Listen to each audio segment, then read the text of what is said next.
आपने ये कहा किन मुद्दों पर पार्टी की बैठक हुई और क्या 2022 में आने वाली विधानसभा के चुनाव में पीपल्स पार्टी ऑफ इंडिया क्या मुद्दे रहेंगे और किस उद्देश्य के साथ पार्टी प्रदेश में आगे हमारे साथ PID के प्रदेश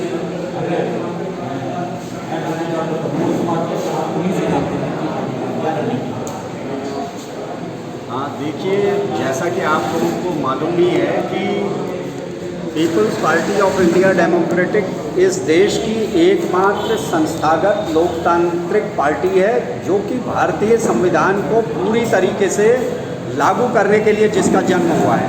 इस पार्टी में ना ही कोई तानाशाहीवाद है, ना ही कोई सुप्रीमोवाद है, ना किसी परिवार की चलती है। इसमें बुद्धिजीवी विद्वान लोग जो राज्य कार्यकारिणी और राष्ट्रीय कार्यकारिणी के लोग मिलकर निर्णय लेते हैं।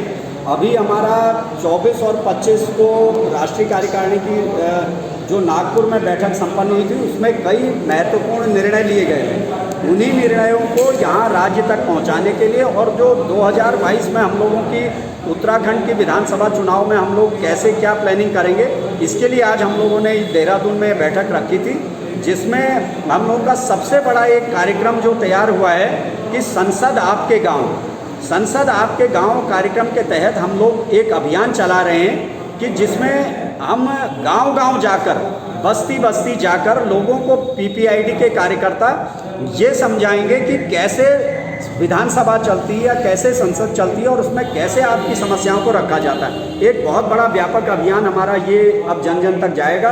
दूसरा, हम लोगों ने आज ये तय किया है कि उत्तराखंड की सभी विधानसभा सीटों पर हमारा राष्ट्रीय कार्य समिति में भी निर्णय हुआ और आज भी ये तय किया गया कि हम सभी सीटों पर चुनाव लड़ेंगे। तो उसके लिए आज हम लोगों ने जिम्मेदारियाँ बांट दी हैं। हमने लगभग जो 7 एक्टिव जिले हैं उसमें प्रभारी बना दिए हैं। कुछ जिलों में हम लोगों ने जो जिले का पुनर्गठन किया है और पौड़ी से हमने विकास जी को प्रदेश उपाध्यक्ष की जिम्मेदारी दी है।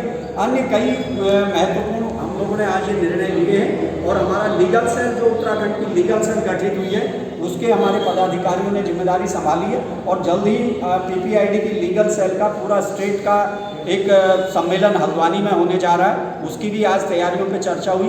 बहुत अधिवक्ता साथियों ने, हमारे दलजीत सिंह राणा जी हैं, हीरा लाल जी हैं, बहुत बड़े राजनीतिक सामाजिक कार्यकर्ता, उन्होंने आज पार्टी ज्वाइन करी है। तो जिसमें यही सारी बातें हमारी डिसाइड हुई हैं और हम लोग पूरे दमखम के साथ और 2022 के विधानसभा चुनाव की तैयारियों में जुट गए और हमारी ज़्यादातर सीटें चिन्हित हो भी चुकी हैं। अब हम लोग बूथ स्तर तक, गांव स्तर तक पार्टी का सदस्यता अभियान और संसद आपके गांव, इन अभियानों को लेकर जा रहे हैं। अभी देखा जा रहा है कि आरक्षित वर्गों में बैकलॉग को लेकर कुछ असमंजस की स्थिति है, तो पार्टी ने अभी विगत दिनों कुमाऊं मंडल में बैकलॉग को लेकर सबसे पहले इस मुद्दे पर अपनी बात रखी थी और उसके बाद उसका प्रभाव मंडल मुख्यालय पौड़ी में भी देखा गया। तो क्या इस मुद्दे को पार्टी अभी आगे और लेके जाएगी या इस आंदोलन को किस तरह आप देखते हैं? ये बिल्कुल आपने बहुत बड़ा सवाल उठाया। देखिए, अभी तक उत्तराखंड में 20 सालों में भारतीय जनता पार्टी और कांग्रेस पार्टी ने बारी बारी से राज किया है। ये दोनों दल यहाँ के मूल निवासियों के हितैषी नहीं है।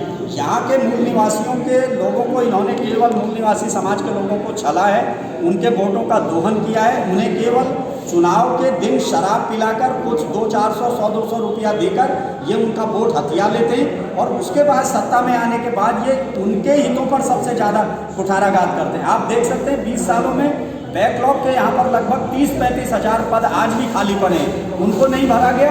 और उसके अलावा सबसे बड़ी जो बदमाशी, इनके एक मेंबर ऑफ पार्लियामेंट ये बात कहते हैं कि हमने बैकलॉग को समाप्त करने का निश्चय किया।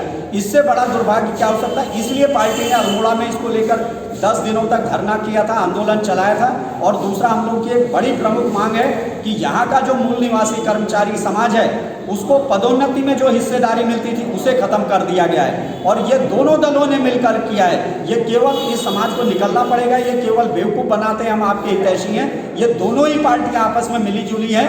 2016 में आप देख सकते हैं कांग्रेस पार्टी, जिसको ये वर्ग आज तक अपना हितैषी समझता आया, उसके लोगों ने बीजेपी की सरकार बनाई। तो ऐसा भी नहीं है कि ये कांग्रेस या भारतीय जनता पार्टी अब किसी से छिपा नहीं रह गया। ये एक ही हैं, एक ही थैली के चट्टे बट्टे हैं, आपस में भाई भाई हैं, मिलकर ये सरकार बनाते हैं और मिलकर खाते पीते रहते हैं। तो आज की डेट में हम लोग का ये बड़ा एक घोषणा भी आज हमने की है कि PPID की सरकार बनते ही 1 महीने के अंदर हम लोग बैकलॉग के सारे पदों को भर देंगे। और दूसरी चीज़ जो पदोन्नति में हिस्सेदारी है वो बहाल की जाएगी। तीसरा जो हम लोगों ने यहाँ पर निर्णय लिया है हमारी राष्ट्रीय कार्य समिति में और राज्य कार्यकारिणी ने कि जो यहाँ पर जो मूल निवासी समाज के जो बसे हुए लोग हैं उनको उनकी जो काबिज जिन जमीनों पर वो काबिज है उनमें उनको मालिकाना हक 1 महीने के अंदर हम लोग ये विधानसभा गठित होने के बाद और सरकार में आने के बाद हम लोग 1 महीने के अंदर देंगे।